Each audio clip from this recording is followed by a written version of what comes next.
سجلت صبيحة اليوم الوفاة الثانية نتيجة التسمم الذي أصاب 19 شخص أمسية البارحة بولاية وهران.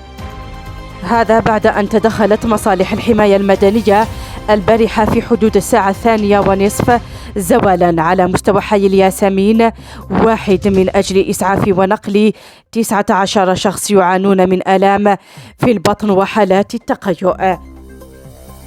تم نقل المصابين إلى مستشفى أول نوفمبر بالولاية ليتم تسجيل وفاة طفل يبلغ من العمر 6 سنوات.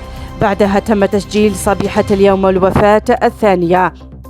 التسمم كان نتيجة تناول دجاج فاسد بعزاء أحد الأقارب.